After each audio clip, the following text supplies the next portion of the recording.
কোটিপতি ছিলেন তিনি, যা ছুঁয়েছেন সোনা হয়ে গিয়েছে। তবে শুধুমাত্র উত্তরাধিকারী সূত্রে নয়, সাফল্য, সম্পত্তি ও বিলাসিতার রসদ তিনি জুগিয়েছিলেন পরিশ্রম করে, ব্যবসায় নিজের সবটুকু উজাড় করে। কিন্তু একসময় প্রাসাদের রাজার মতো থাকতেন যে মানুষ, আজ তাঁর ঠাঁই ভাড়া বাড়ি। জীবনের উত্থান পতনের জাঁতা কলে আজ তিনি প্রায় নিঃস্ব। জানেন তার নাম? তবে চলুন আজ শুনে নেই এক সময়ের ধনুকুবের ভারতীয় ব্যবসায়ী বিজয়পত সিংহানিয়ার গল্প। তার জীবন কাহিনী বুঝতে হলে সময় কিছুটা পিছিয়ে আসতে হবে আমাদের। বিজয়পত সিংহানিয়ার জন্মগ্রহণ করেন 1938 সালে ভারতের বিখ্যাত শিল্পপতি পরিবারে। ছোটবেলা থেকেই বিজয়পতের জীবন ছিল বিলাসবহুল, কিন্তু কঠোর অনুশাসনের আবদ্ধ।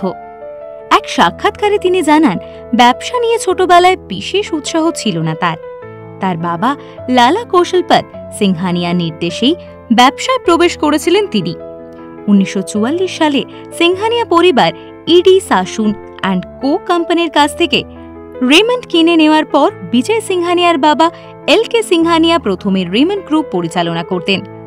সেই সময় এটি কেবল একটি টেক্সটাইল মিল ছিল। 1969 সালে এল.কে. সিংহানিয়ার মৃত্যুর পর সিংহানিয়ার চাচাতো ভাই গোপাল কৃষ্ণ সিংহানিয়া এটি গ্রহণ করেন। এরপর জে.কে. সিংহানিয়ার মৃত্যুর পর 1980 সালে জানুয়ারিতে বিজয়পত সিংহানিয়া রেমন্ড গ্রুপের চেয়ারম্যান হন। বিজয়পতের নেতৃত্বে রেমন্ড হয়ে ওঠে ভারতের অন্যতম বৃহত্তর টেক্সটাইল ব্র্যান্ড। এছাড়াও তিনি তৈরি করেন পার্ক এভিনিউর মতো জনপ্রিয় ব্র্যান্ড, যা পুরুষদের মধ্যে প্রবল জনপ্রিয়তা লাভ করে। তার ম্যানেজমেন্ট কৌশল, মার্কেটিং স্ট্র্যাটেজি ও ব্র্যান্ডিং দক্ষতার কারণে ভারতের অন্যতম সফল শিল্পপতিদের তালিকায় বিজয়পতের নাম উঠে আসে। তবে শিল্পপতি ছাড়াও তিনি ছিলেন এক সাহসী এভিয়েটর। তিনি একটি বেলুনে ভেসে 69,850 ফুট উচ্চতায় পৌঁছান। এই কৃতিত্ব তাকে এনে দেয় আন্তর্জাতিক খ্যাতি এবং সম্মান। তার নাম অন্তর্ভুক্ত হয় গিনেস বুক অফ ওয়ার্ল্ড রেকর্ডে। সম্মান ও শৌর্যে কাটছিল তার দিন। কোটি কোটি টাকায় বিলাস বাসনে মোড়া তার জীবন, কিন্তু বাঁধ সাধল বিধাতা। 2015 সালে রেমন্ড গ্রুপ তার সম্পূর্ণ 37% শেয়ার তিনি তার ছেলে গৌতম সিংহানিয়ার নামে লিখে দেন। এরপরেই ব্যবসায়িক সম্পত্তি নিয়ে পিতা পুত্রের মধ্যে সম্পর্ক তিক্ত হয়ে ওঠে। গৌতম সিংহানিয়া বর্তমানে রেমন্ড গ্রুপের চেয়ারম্যান।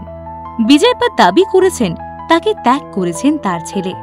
এমনকি সিংহানিয়া গ্রুপের বিলাসবহুল বাড়ি জে.কে. ম্যানশন থেকেও বিতাড়িত এক সময়ের ধনুকুবের। সংবাদ মাধ্যমে বিজয়পত জানিয়েছেন তিনি এখন ভাড়া বাড়িতে থাকেন এবং নিজের চিকিৎসার খরচ চালাতেই সমস্যার সম্মুখীন হচ্ছেন।